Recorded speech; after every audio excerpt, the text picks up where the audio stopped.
Gastric సమస్యలతో బాధపడుతున్నారా? అయితే సంప్రదించండి హోమియో కేర్ ఇంటర్నేషనల్.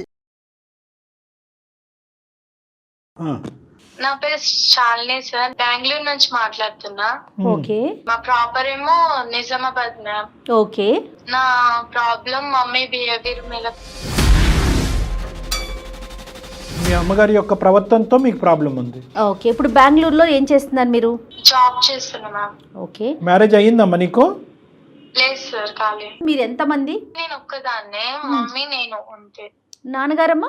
నాన్నగారు లేరు మ్యామ్, లేరంటే చనిపోయారు. ఎప్పుడమ్మా? నాకు తెలియక ముందే చనిపోయారు. తెలియక ముందే తెలియదు. నీ వయసు ఎంత? నాకు 25 years.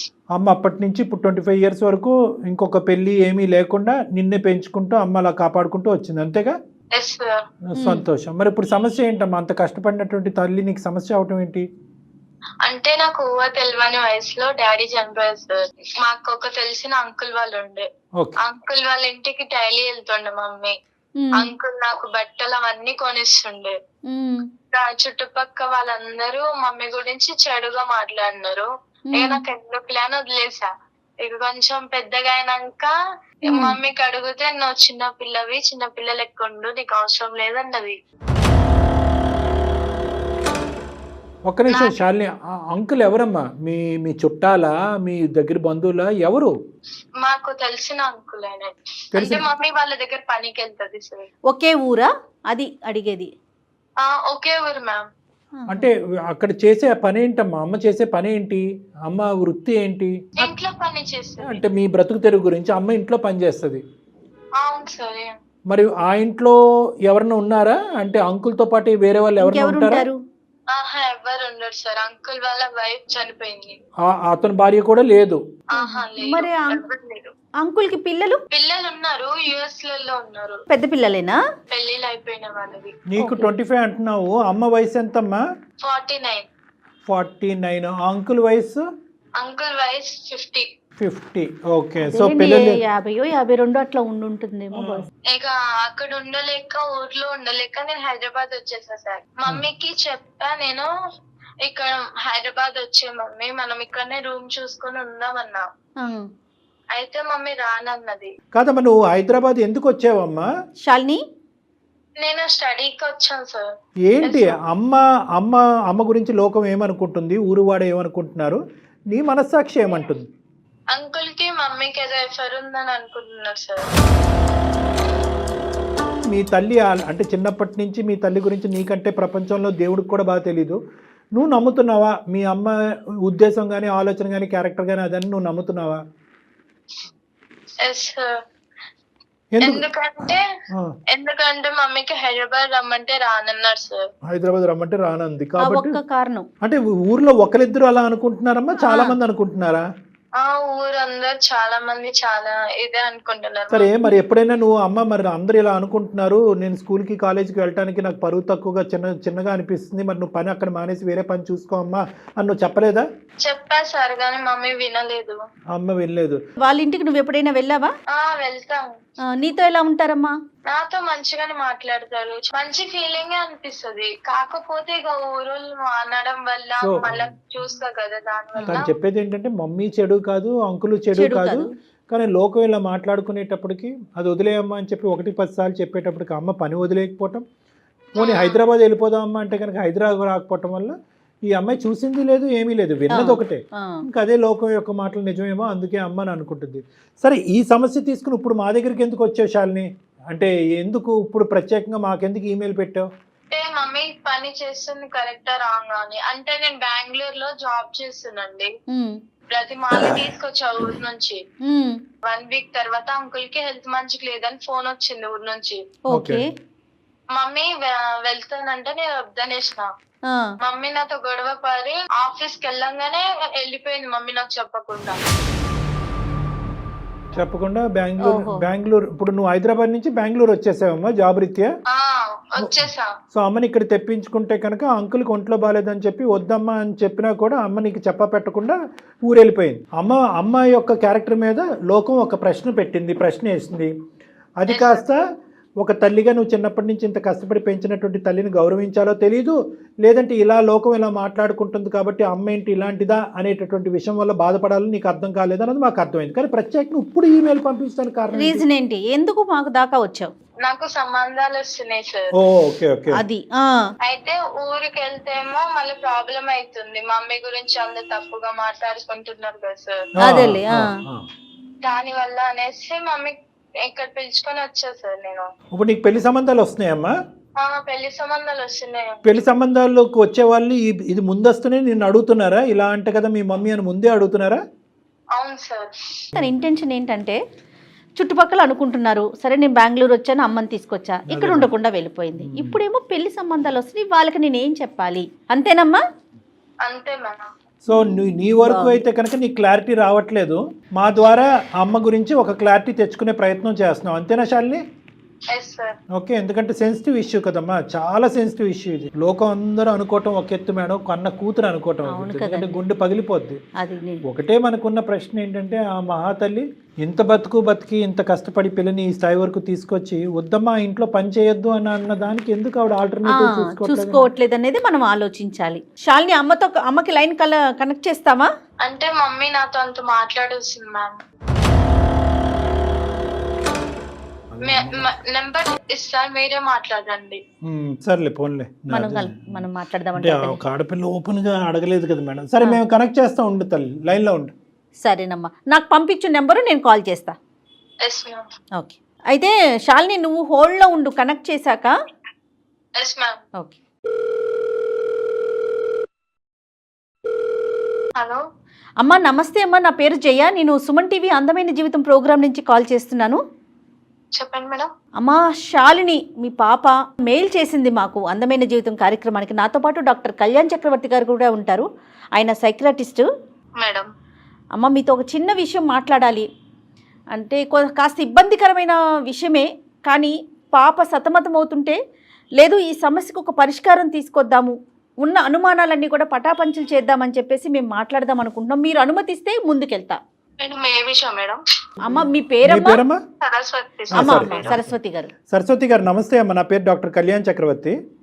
నమస్తే. శాలిని గారితో మాట్లాడిన శాలిని మీ అమ్మాయితో మాట్లాడిన తర్వాత ఆ అమ్మాయి మీతో మాట్లాడటానికి సంకోచిస్తుంటే డైరెక్ట్గా మేము ఇలా కాల్ చేసి మిమ్మల్ని సర్ప్రైజ్ చేయవలసి వచ్చింది.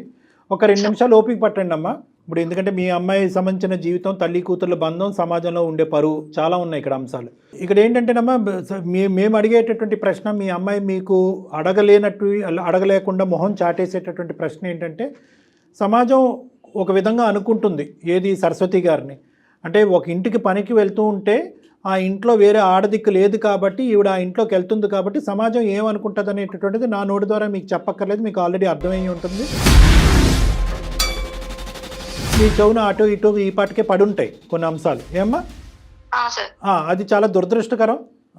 అయితే ఏంటంటే పాప ఎదుర్కొంటప్పుడు ఆడపిల్ల జీవితంలో ఏంటంటే, ఒకటి తల్లి ఇంత కష్టపడి పెంచినటువంటి తల్లి ఈ విధంగా ఉండదు అనే ఒక నమ్మకం ఉన్నా కూడా లోపల తర్జన భర్జనకు లోనయ్యి ఆ ఊరి నుంచి పరిగెట్టుకుని వచ్చి హైదరాబాద్ నుంచి బెంగళూరుకు వస్తే కనుక బెంగళూరులో ఉన్నటువంటి తను, అమ్మ వద్దమ్మా అటు పోవద్దమ్మా, అంకులు ఎవరైతే ఉన్నారో వాళ్ళ ఇంటికి రోజు వెళ్తున్నావు కదా, అతనికి ఒంట్లో బాగాలేదు అని పోవద్దు అని చెప్పి ఒక మాట రిక్వెస్ట్ చేసుకుంది మిమ్మల్ని. కానీ మీరేంటంటే ఆ అమ్మాయికి చెప్పా పెట్టకుండా ఇంటికి వచ్చేసారు. దాంతో ఏంటంటే ఈ లోకం ఏదైతే మాట్లాడుకునేటటువంటి మాటల్లో బహుశా ఎంతో కొంత నిజం ఉందేమో, కాబట్టి నేను ఇంత విన్నపించుకున్నా, ఇంత బతిమాలుకుని, ఇంత వేడుకున్నా కూడా మా తల్లి ఆ దిక్కును పరిగెట్టింది అనే అభిప్రాయంలో మీ అమ్మాయి ఉంది. ఇప్పుడు దానికి మించినటువంటి పెద్ద పరిస్థితి ఏంటంటే, ఒకటి నా తల్లి యొక్క క్యారెక్టర్ ఏంటి, సమాజం అనుకుంటుంది నిజమా అబద్ధం అనేది ఒకటైతే, వచ్చేటటువంటి పెళ్లి సంబంధాలు కూడా ఒక ఆడపిల్లకి నెక్స్ట్ ఘట్టంలో చాలా ముఖ్యమైనటువంటిది. జీవిత భాగస్వామిని ఎంచుకునేటప్పుడు తల్లి క్యారెక్టర్ బట్టి ఈ అమ్మాయిని కూడా తూకం వేయటం అనేది జరుగుతూ ఉంటుంది. కాబట్టి వచ్చేటటువంటి వాళ్ళందరూ కూడా మీ తల్లి యొక్క ఇదా అదా అనేటటువంటి రకరకాలు మాట్లాడుతున్నారు. కాబట్టి అసలు వాస్తవానికి మీ జీవితంలో జరుగుతున్నది ఏంటి, ఈ అంకుల్ అనేటటువంటి వ్యక్తి ఎవరు, అతని ఇంట్లోకి ఎందుకు మీరు వెళ్తున్నారు పనిచేయటానికి, వద్దు ఒక విధమైనటువంటి అనుమానం వచ్చినా కూడా ఆ ఇంటికే పదే మీరు ఎందుకు వెళ్ళవలసి వస్తుంది అనేది కొద్దిగా వివరించండి. పాప కూడా లైన్లోనే ఉంది, ఉన్నారా మేడం? పాప ఉందండి. అమ్మాయి కూడా లైన్లో, శాలిని కూడా లైన్లో ఉంది. సరస్వతి గారు మీరు చెప్పచ్చు. సార్, కానీ నాకు తెలిసి నేనైతే ఏ తప్పు చేయలేదు సార్. మేము అనట్లేదమ్మా. మా ఆయన వచ్చేసి మా పాప చిన్న వయసులోనే చనిపోయారు సార్. రైట్. ఓకే. పాపకు ఎలాంటి కష్టం లేకుండా ఎలాంటి బాధలు ఏం లేకుండా నేను పెంచాను సార్. స్టడీ చేయించి జాబ్ వరకు తీసుకెళ్ళాను సార్. ఓకే. పాపకు చిన్నప్పుడు చాలా మంది అన్నారు సార్, మీ మమ్మీ ఎలా చేసేది. పాప నన్ను అడిగింది సార్. పాప చిన్నది కదా చెప్పడం బాగోదు అనేసి నేనేం చెప్పలేదు సార్. ఊరు వాళ్ళు చాలా మంది అన్నారు అంటారు. కానీ నేను వెళ్ళలేదు సార్. చనిపోయిన తర్వాత మా పాప చిన్నగా ఉండే అప్పుడు ఎవరు నన్ను సహకరించలేదు సార్, ఎవరు దగ్గర చేయలేదు సార్. అంతేలే. నా పాప భవిష్యత్తు ముఖ్యం అనేసి నేను ఏదన్నా గానీ ఒక ఇంట్లో పని చేస్తున్నాను సార్. అంటే ఏం పని? వంట పని, ఇంటి పని అన్నీనా? ఆల్ చేస్తాను సార్, అన్ని పనులు చేస్తాను సార్. కానీ ఒకటమ్మా, ఇప్పుడు ఆ ఒక్క ఇల్లే లేదు కదా మీ మొత్తం ఊర్లో. ఇప్పుడు అంటే సార్ ఆ టైంలో నన్ను ఎవరు దగ్గర చేయలేదు సార్. నన్ను ఈ పెద్ద చాలా వేరు చేశారు సార్. అందువల్ల సార్ దగ్గర మరి అడిగి మరి చేసుకున్నాను సార్. మీకు ఖర్చులకు సరిపడా కాదమ్మా, మీ ఖర్చులకు సరిపడా పూర్తిగా ఆ సారే చూసుకుంటున్నారా? ఆ ఒక్కింట్లోనే మీరు పని చేయబట్టి అవును మేడం. పూర్తిగా ఆయనే చూసుకుంటున్నారు. అవును మేడం. మరి ఆయన ఫ్యామిలీ ఏంటి? అంటే మేడం సార్కి మేడం లేదు మేడం, ఏదో ఫీవర్ అనారోగ్యం వల్ల చనిపోయారు మేడం. ఓకే. పిల్లలు? సార్ వాళ్ళ పిల్లలు యుఎస్ లో సెటిల్ అయ్యారు మేడం. ఓకే. సార్ ఒక్కరే ఉంటారు. అమ్మ సార్ ఒక్కలే ఉంటారు ఆ ఇంట్లో, వంట పని ఇంటి పనికి వెళ్తున్నారు. కేవలం ఆ 10,000 15,000 జీతం గురించే వెళ్తున్నారని నేను అనుకోవట్లేదు. ఎందుకంటే కనుక అతను ఇతరత్ర పాప చదువులకు కానీ ఫీజులకు కానీ లేదంటే ఇంటి రెంట్లు కానీ ఇవి కూడా అతను సహకరిస్తున్నాడు. అంత ఇదిగా మీకు ఆ ఊర్లో అంతా కూడా చేయనంత సహకారం అతను చేయవలసినటువంటి అవసరం ఏముంది అనేది మా ప్రశ్న కాదు, లోకం యొక్క ప్రశ్న. నెంబర్ 1. నెంబర్ 2 ఏంటంటే మీ పాపకి నచ్చినప్పుడు అక్కడికి ఎందుకు వెళ్తున్నారు? లోకానికి నచ్చినా నచ్చకపోయినా అది మీకు డోంట్ కేర్. ఎందుకంటే మీ భర్త చనిపోయినప్పుడు ఎవరు ముందుకు రానప్పుడు కానీ పాప మన ఇంటి మీద ఒక మచ్చ పడుతుంది, నా తల్లి మీద ఈ మచ్చ పట్టడం నాకు నచ్చడం వద్దమ్మా అని అన్నప్పుడు మీరు అక్కడికి ఎందుకు వెళ్తున్నారు? అది నెంబర్ 2. నెంబర్ 3 మోస్ట్ ఇంపార్టెంట్ ఏంటంటే అతని పిల్లలు ఏమంటున్నారు అంటే ఒక పరాయి స్త్రీ ఇక్కడికి వచ్చి ఎందుకంటే ఈ అమ్మాయి చెవులో ఎలాగైతే వినిపించిందో వాళ్ళు కూడా ఈ నోట ఆ నోట వాళ్ళకి కూడా వినిపించుంటుంది. ఎందుకు మీరిద్దరూ ఇంత రిస్క్ తీసుకుని మీరు ఆ ఇంట్లోనే ఎందుకు పని చేయాలి? అతను అంత రిస్క్ తీసుకుని మీ చేతే ఎందుకు పని చేయించుకోవాలి? అంటే సార్ చాలా మంచివారు సార్. మాకు ఒకనొకప్పుడు ఎవరు దగ్గర చేయకపోతే ఆ సారే దగ్గర చేశారు సార్ మాకు. అలాగనేసి ఇప్పుడు సార్ కొంచెం డీల్ అయిపోయాక సార్ని వదిలేయడం అంత కరెక్ట్ కాదు కదా. వదిలేయటం కంటే ఇప్పుడు నీ కన్నపేగు ఓకే, నీ కూతురు యొక్క భవిష్యత్తు కూడా ఇక్కడ ఆధారపడి ఉంది. అది మీరు గ్రహించట్లేదు. సార్ అనేటటువంటి వ్యక్తి మీరు కష్టకాలంలో వచ్చి మీకు సహాయం చేస్తున్నటువంటి మిమ్మల్ని పనిలో పెట్టుకున్న ఒక యజమాని మాత్రమే. నీ కూతురు యొక్క భవిష్యత్తు ఇక్కడ ఆగమ్యగోచరంగా ఉంది. వచ్చేటటువంటి సంబంధాలు వచ్చేటటువంటి అబ్బాయిలందరికీ కూడా ఇది నానా విధాలుగా తెలుస్తున్నాయి. మేమేమి మీరేదో తప్పు చేశారనేటటువంటి విధంగా మాట్లాడట్లేదు. కానీ ఇక్కడ ఇంత రిస్క్ తీసుకుని ఆ వ్యక్తిని కాపాడేంత ప్రయత్నం మీరు ఎందుకు చేస్తున్నారు? అతనికి సహాయపడాలి, కానీ దానికి మించి మీ కూతురు యొక్క భవిష్యత్తు గురించి మీరు ఆలోచించాలి. సార్ కూతురు భవిష్యత్తు గురించి ఆలోచించే వచ్చాను సార్. అప్పుడు సార్ బాగానే ఉన్నారు. అప్పుడు నేను సార్ దగ్గర వర్క్ చేశాను కాబట్టి సార్ బాగానే ఉన్నారు. ఇప్పుడు నేను వచ్చేసాను సార్, పాప దగ్గరకు వచ్చేసాను బెంగళూరుకి. తర్వాత సార్కి హెల్త్ బాగాలేదు. సార్కి అక్కడ ఆ టైంలో నాకు ఎవరైతే ఎలా లేరు, ఇప్పుడు ఈ సార్కి ఎవరు లేరు కదా, కాబట్టి నేను పోవడం తప్పదు కదా సార్. అమ్మ మరి అతనికి ఇంకొక 10 సంవత్సరాల పాటు ఆరోగ్యం బాగుండదు, మరి మీరు అక్కడ ఉండిపోతారా? ఉండిపోతాను సార్. ఎందుకమ్మా మీరు తప్ప అతనికి ఎవరు చేయలేరా? లేదు సార్, చేయలేదు సార్. ఇప్పటికైనా నిజం చెప్పండి సరస్వతి గారు, అసలు ఏంటి మీ ఇద్దరి మధ్యన? నాకు అర్థం కావట్లేదు. మీరు కేవలం ఆ ఇంట్లో పనిచేసేటటువంటి వ్యక్తిలాగా నాకు అనిపించట్లేదు. ఇంకా ఎవరు సహాయం చేసేటటువంటి ఆడవాళ్ళే ఈ ప్రపంచంలో లేరా అతనికి? మీరు కాకపోతే ఇంకొకరు చూసుకుంటారు. మీ మధ్య ఎలాంటి సంబంధం లేకపోతే మీరు రావటానికైతే అమ్మాయి పిలిచింది కాబట్టి వచ్చారు, కానీ వచ్చిన దారిలోనే మళ్ళీ వెనక్కి వెళ్ళిపోయారు మీరు. సార్ చెప్పలేను సార్, కాకపోతే ఆ సార్ అయితే నాకు ఆ సార్కి వేరే రిలేషన్ అనేది ఏమీ లేదు సార్. మనస్సాక్షి మీద చెయ్యేసుకుని మీ అమ్మాయి మీద ఒట్టేసుకుని నేను ఇలా అనకూడదమ్మా, ఇలా అడగకూడదు. కానీ ఈరోజు ఒక తల్లి కూతుర్ల యొక్క బంధం తెగిపోయేటట్టుంది. ఆ అమ్మాయి యొక్క భవిష్యత్తు చెడిపోయేటట్టుంది. మీ మీద మచ్చ అనేటటువంటి తీసి పక్కన పెడితే ఆడపిల్లగా నీ తల్లి ఇలా చేస్తుందని ఈ అమ్మాయి మీద మచ్చపడి రేపొద్దున పెళ్లి చేసుకోవటానికి నాదుడే లేనటువంటి దిక్కుతోచని పరిస్థితి ఏర్పడే పరిస్థితి వచ్చింది. కాబట్టి మిమ్మల్ని ఇలా నిలదీసి ముక్కుసూటుగా ఇలా అడగటం నాకు తప్పట్లేదు. నిజం చెప్పండి ఇప్పటికైనా ప్లీజ్. సార్ ప్రతిదానికి మీరు అలా అడుగుతున్నారు కదా సార్, దీనికి సొల్యూషన్ మీరే చెప్పండి సార్. చెప్పమ్మా, నువ్వు చెప్పమ్మా. నిజం చెప్తే మీ ఇద్దరి మధ్యన ఉండేటటువంటి ఏమంటాలో నాకు తెలియదు, అర్థం కావట్లేదు. మీ ఇద్దరి మధ్యన ఉండేటటువంటిది ఒక యజమాని ఇంట్లో పని చేసుకునేటటువంటి ఒక అమ్మాయికి సంబంధించినటువంటి ఇదా, దానికి మించిందా? మీరు వాస్తవాలు పలకండి. మీరు నిజం చెప్తే దానికి ఏం చేయాలి, దానికి సొల్యూషన్ ఏంటనే సలహా డాక్టర్ గారు ఇస్తారండి. అంటే ఈ సమస్యకి ఒక పరిష్కారం తీసుకురావాలి కదమ్మా. అతనికి మీ మనసులో ఒక స్థానం ఉందా, మీకు అతని మనసులో ఒక స్థానం ఉందా? ఉందా? ఇంతవరకు అంతే. చెప్పండి ప్లీజ్. ఉంది సార్. ఆ? ఉంది సార్. ఉంది. ఎందుకమ్మా ముక్కు ఎక్కడ ఉందంటే అలా చూపెడతారు? ఇద్దరికినండి, ఇద్దరికి ఒకరి మనసులో ఒకరికి. సార్ నేను చెప్తే సమాజం యాక్సెప్ట్ చేయదు కదా సార్. మరి అమ్మా ఎలా చెప్పినా అమ్మా ఇంత ఇప్పుడు యాక్సెప్ట్ చేస్తోందా? ఇప్పుడు ఏమి యాక్సెప్ట్ చేస్తుంది? ఇప్పుడు సమాజం అసహ్యంగా, దురదృష్టకరంగా, చండాలంగా మాట్లాడుకుంటున్నారు. అక్కడ అతను భార్యను వదిలేసి పారిపోయి వచ్చి మీతో ఉండలేదు, మీరేమొచ్చి మీ భర్తను వదిలేసి పారిపోయి అతనితో ఉండలేదు. మీ ఇద్దరు భర్తలను పోగొట్టుకున్నారు, ఏకాగ్గా బతుకుతున్నారు, పిల్లల్ని పెంచుకుంటూ, అతని పిల్లల్ని పెంచుకుంటూ అమెరికా పంపించుకున్నాడు, నీ కూతుర్ని పెంచుకుంటూ నువ్వు బెంగళూరు ఉద్యోగం చేసావు. ఇంత గౌరవప్రదంగా బతికినటువంటి మీ ఇద్దరికి ఎందుకు ఈ చెడ్డ పేరు? ఎందుకు? మీరు ధైర్యంగా ముందుకు వచ్చి మీరిద్దరు పెళ్లి చేసుకోండి, తప్పే ఉంది అందులో.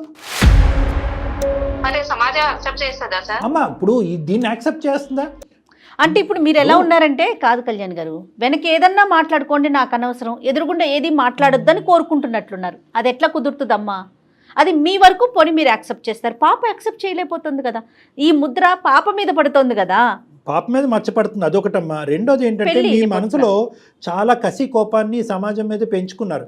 ఎవరైతే కనుక నా భర్త చనిపోయినప్పుడు ఎవరు నా సహకరించలేదో, వాళ్ళు ఎలా అరుచుకున్నా, ఎలా తిట్టుకున్నా, ఎలా వెనకత్త నుంచి గుంతలు తవ్వినా కూడా నేను కళ్ళు మూసుకుని ముందుకు వెళ్ళిపోతాను అని చెప్పి ఆ ముందుకు వెళ్ళేటటువంటి క్రమంలో మీ పద్ధతిని మార్చుకోలేకపోయారు, పిల్లమే పడేటటువంటి భారాన్ని కూడా ఆలోచించలేకపోయారు. ఇది ఒక మేమనేది ఏంటంటే కనుకమ్మా, ఈ లోకం నోరు మూయించాలి అంటే కనుక ఈ బంధాన్ని ఒక పవిత్ర బంధం కింద మార్చండి, కానీ దాన్ని లీగలైజ్ చేసుకోండి, పెళ్లి చేసుకోండి, మేమిద్దరం భార్యాభర్తలను అనుకోండి. ఓకే, పాప యాక్సెప్ట్ చేయదు కదా సార్. పాప అమ్మా అది సెకండరీ. మీరు చిన్నప్పటి నుంచే, ఇప్పుడు కాదు మొదటి నుంచే పాప మైండ్ ప్రిపేర్ చేసి, ఎందుకంటే పాపకు కూడా అతనంటే ఎటువంటి అగౌరవంగా ఉండే ఆలోచన ఏమీ లేదు. చిన్నప్పటి నుంచి అతను చాలా ఫాదర్లీ రోల్ ప్లే చేస్తున్నారు, కావాల్సినటువంటి అవసరాలు అన్నీ చూసుకుంటున్నారు. అతని మీద ఈ ఫోన్ కాల్కి ముందు కూడా ఆ అమ్మాయి ఎటువంటి చెడు అభిప్రాయం అమ్మాయి చెప్పలేదు. ఎందుకు యాక్సెప్ట్ చేయదు? ఆ అమ్మాయికి ఆ విధంగా మెంటల్గా ప్రిపేర్ చేస్తే యాక్సెప్ట్ చేస్తుంది.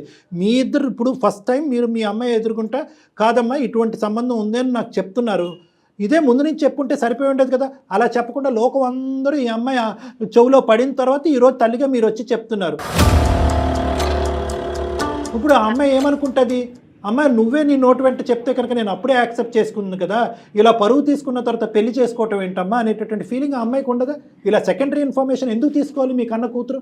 కాదు కళ్యాణ్ గారు, ఇంకొక విషయం అండి, ఇక్కడ పిల్ల చిన్నప్పుడు అంటే చిన్నతనం, 25 ఏళ్ళు వచ్చేసాక ఇంకేం చిన్న పిల్ల అండి. పిల్ల కూడా వయసు పెరుగుతూ ఉంది కదమ్మా, ఇంకా చిన్నపిల్ల కాదు కదా, తనకంటూ ఒక మెచ్యూరిటీ వచ్చింది, ఆలోచన విధానం ఉంది. డాక్టర్ గారు చెప్పినట్లుగా కూర్చోబెట్టి విషయం చెప్పుకోవాలి కదా. మీకు ఇంకో ఆలోచన ఉండొచ్చు, ఈ పద్ధతిలో పెళ్లిళ్ళు చేసుకుంటే కనుక పిల్లలకి పెళ్లిళ్ళు అవుతాయని చెప్పి. అమ్మ ఆ పద్ధతిలో పెళ్లిళ్ళు చేసుకోకుండా ఈ విధంగా ఉంటేనే పెళ్లిళ్ళు చెడిపోతాయి. అర్థమైందమ్మా?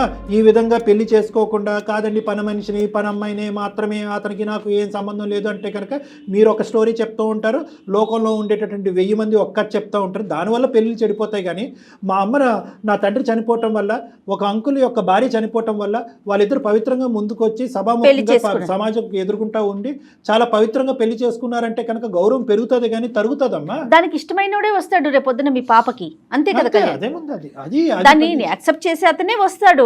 ఇప్పుడు ఆడపిల్ల పెళ్ళి అయిన తర్వాత అత్తింటికి వెళ్ళిపోతుంది, మీరు ఏకాక అవుతారు, మీకంటూ ఒక తోడు కావాలి. ఎందుకు ఒక వ్యక్తి ఇంట్లో ఈ విధంగా ఉంటున్నాననేటటువంటి మాట ఎందుకు? అతనికి తోడు కావాలి, మీకు తోడు కావాలి. మీరు చేసేటటువంటిది మీరు పెళ్లి చేసుకుంటే అది టోటల్గా లీగల్. ఎందుకు మీరు భయపడుతున్నారు? అమ్మా సింపుల్, పాప పెళ్లికి తాత్కాలికంగా పోస్ట్పోన్ చేయండి. పాప పెళ్లికి వచ్చినటువంటి తొందర ఏమీ లేదు. అమ్మాయికి 25 ఇయర్స్, కావాలంటే ఇంకో 2-3 ఇయర్స్ వెయిట్ చేయడానికి కూడా తను రెడీ అవుతుంది. ఆ విధంగా తను మెంటల్గా ప్రిపేర్ అవుతూ ఉంటుంది. ఫస్ట్ పాపను అడిగి తెలుసుకోండి మీరు. అమ్మ నేను ఇటు మాతో మాట్లాడటం కాదు, మీ అమ్మాయితో మీరు మాట్లాడండి, శాలినితో మాట్లాడండి.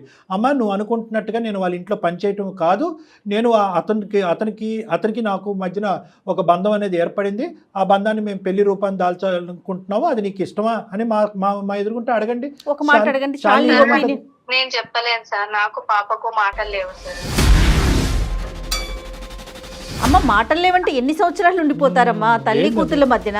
అంటే ఈ విషయం వల్ల మాటలు తెగిపోయినాయి మేడం. అదే మీరు మనం కన్వే చేద్దాం కళ్యాణ్ గారు. శాలిని అంటే సార్ ఇలాంటి విషయాల్లో నేను చెప్పలేను కదా సార్. అదే కదా సమస్య ఫస్ట్ నుంచి. శాలిని ఉన్నావమ్మా? విన్నా సార్. విన్నావా ఇప్పటి వరకు చెప్పిందంతా అమ్మ? విన్నా సార్. లోకం ఏ విధంగా అనుకున్నా కూడా అమ్మ తప్పు పని అంటూ ఏమీ చేయలేదు. తనను ఆదరించేటటువంటి ఒక వ్యక్తి దగ్గరికి ఉండటానికి ఇష్టపడుతుంది. అదే విధంగా ఏంటంటే అతన్ని ఆదరించేటటువంటి వ్యక్తిగా ఈవిడ కూడా అతని దగ్గర, వీళ్ళిద్దరూ మనసులు కలిసినాయి. నువ్వు ఎంత అవునన్నా కాదన్నా వాళ్ళ మనసులు కలిసినాయి.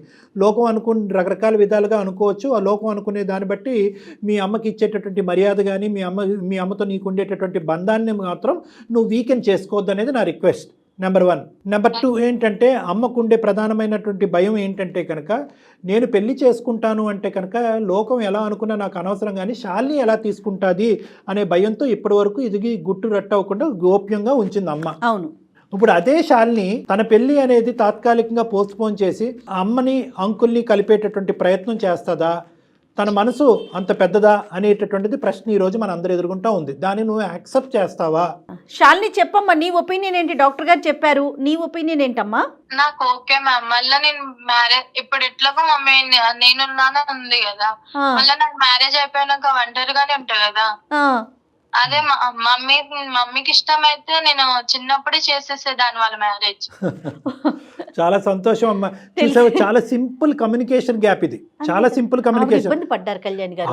ఆవిడ తన మనసులో ఇది ఏ తల్లి మాత్రం వచ్చి చెప్తాది మేడం. ఇది అంటే మనం ఇక్కడ కూర్చొని ఇలాగా కాలేజ్ మాట్లాడటం ఈజీ. ఏ తల్లి మనం అంత ఫార్వర్డ్ కి వెళ్ళలేదు.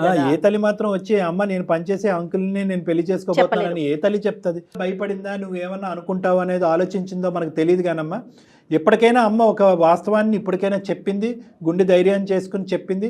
అదేవిధంగా నువ్వు అదే పెద్ద మనసు, చిన్న వయసు అన్నా కూడా నీ మనసు పెద్దది కాబట్టి అంకుల్ మీద కూడా నీకు ఎటువంటి దురాభిప్రాయం లేదు కాబట్టి, ప్లస్ నువ్వు పెళ్లి చేసుకుని మంచి వాళ్ళు కాబట్టి, నెంబర్ 2 నువ్వు పెళ్లి చేసుకుని వెళ్ళిపోయిన తర్వాత అమ్మ ఒంటరిదవుద్దనే ఆలోచన నీకు మొదటి నుంచి ఉంది కాబట్టి ఒక క్షణం కూడా ఆలోచించకుండా ముందుకొచ్చి అమ్మ ముందే చెప్పుంటే ముందే పెళ్లి చేసి ఉండేదాన్ని దగ్గర ఉన్నాను అంటున్నావు.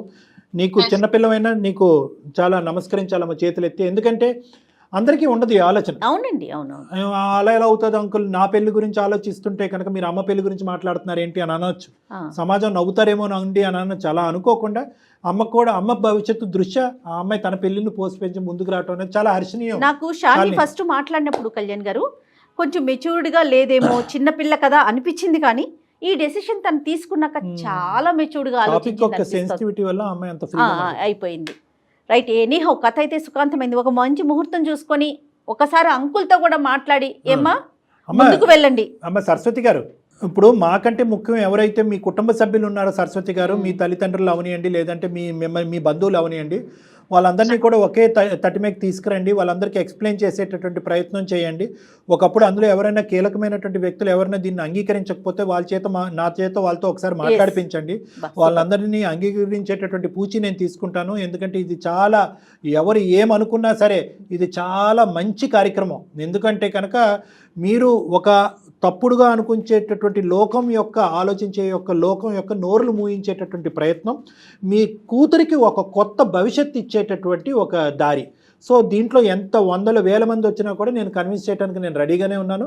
వాళ్ళందరినీ కూడా సమీకరించండి, వాళ్ళందరికీ నచ్చజెప్పి వాళ్ళందరూ ఓకే అవుతారు సార్. Very good, super. వాళ్ళు అన్నకున్న ఒకటే కదా సార్. అంతే కదా, ఇంకా ముందుకు వెళ్ళండి హ్యాపీగా. ఓకేనమ్మా సరస్వతి, శాలిని. Okay sir. ఓకేనమ్మా, నమస్తే. Thank you, all the best. చాలా సింపుల్ గా సొల్యూషన్. ఎంత చక్కటి విషయం చెప్పారో కళ్యాణ్ గారు.